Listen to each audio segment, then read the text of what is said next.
kõigepealt tahan öelda, et mina ei tunne ennast sugugi olevat mingisuguse pressingu all, tunnen ennast täiesti vabalt.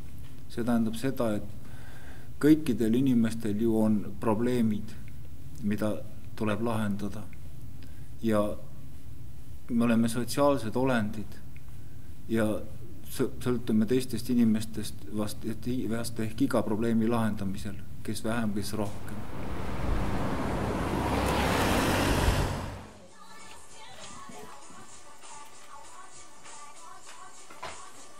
Ei oska ju mõelda enam, milline mu elu oleks, kui mul ei oleks siis seda ju ei tea, mis ma siis teeks ja kuidas oleks, aga kindlasti diagnoos muutis mind palju positiivsemaks. Sest kõik ilusad asjad on minuga juhtunud juba diagnoosi ajal, ma sain oma lapsed diagnoosi ajal, kõik on olnud ju.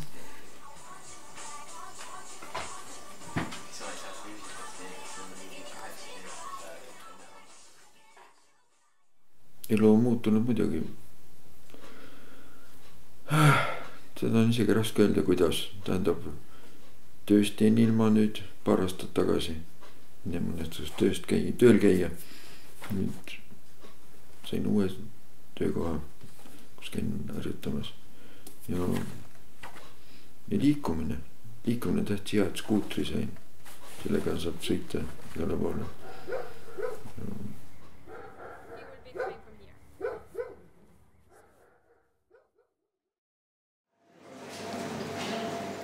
Veel kord rõhutan, et diagnoosi enese olemasolu ei ole kuigi mõjus enne seda, kui ta ei mõju sotsiaalsele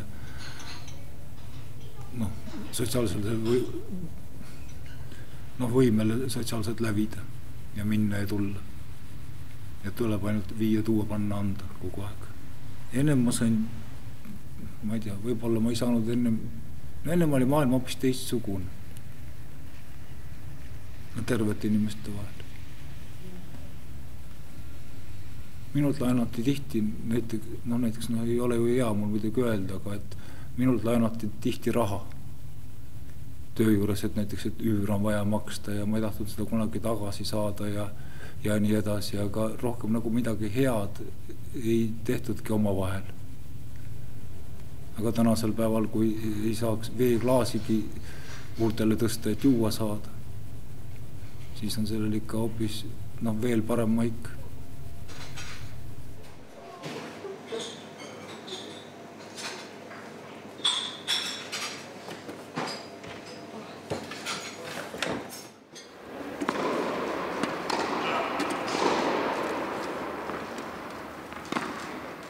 Huvitav on see, et nüüd ma märkan ka teisi samasuguseid inimesi ümberringi, enne ma ei pööranud neile kunagi tähelepanu.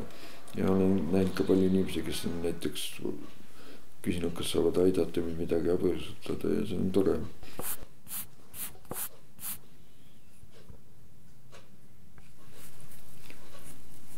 Kui ma teen midagi huvitavat, siis ma unustan ära, et kas see on tihti ja ma üritangi teha midagi, et ei oleks kogu aeg meeles ja mitte välja teha.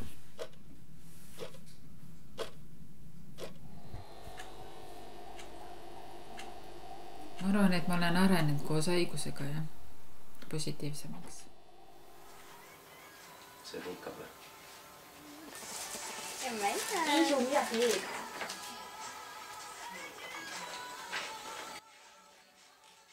Olin ennem juba väga õnnelik, aga ma olen väga rahul ja õnnelik inimene küll. Vahest on lausa hirmus selles mõttes, et on, kuidas ma ütlen, et kui miski on väga hästi, siis sa ootad seda pauku, et kus see tuleb.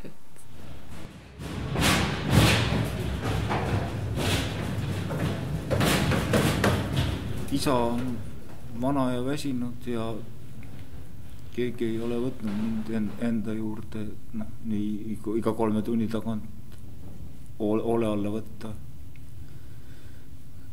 Et pole muud võimalust kui hooldekodu.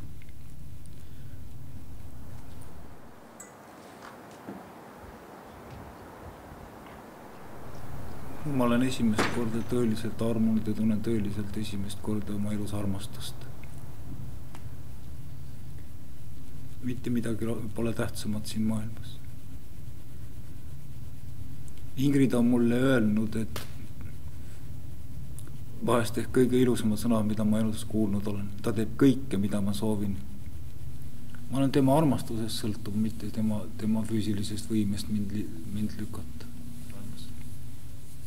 Aga see suhe on nii emotsionaalselt kui füüsiliselt kui intellektuaalselt jäägitult nii nagu on kahe armastava paari või inimese vahel.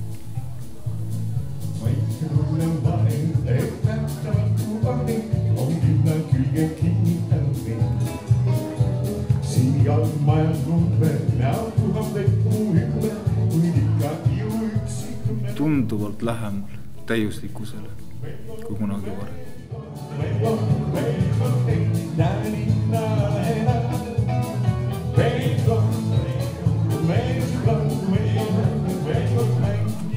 See meeldib mulle ikka.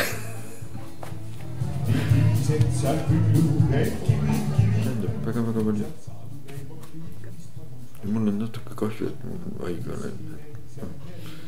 Selles mõttes, et tahaks temaga teha igast asju koos ja temast on natuke.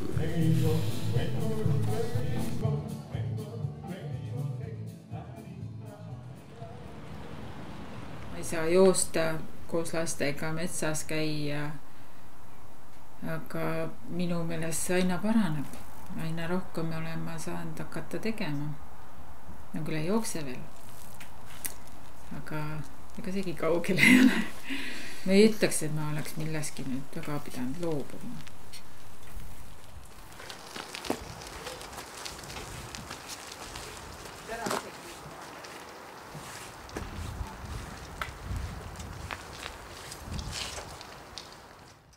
Üksindas ei ole hirm ja üksinduses ma olen koos malega, koos male maailmaga. Ma ei ole üksi.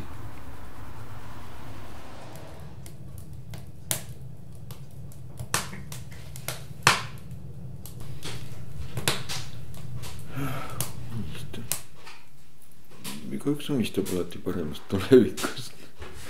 Aga tahaks natuke reisida veel ja näha inimesi ja suhelda inimestega.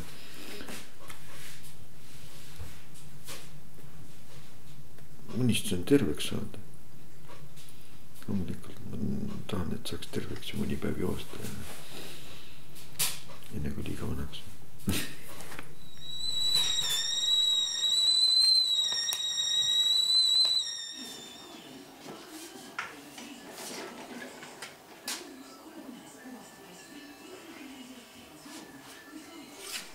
Ma jätaksin kõik alles, ent ma tahaks olla terve.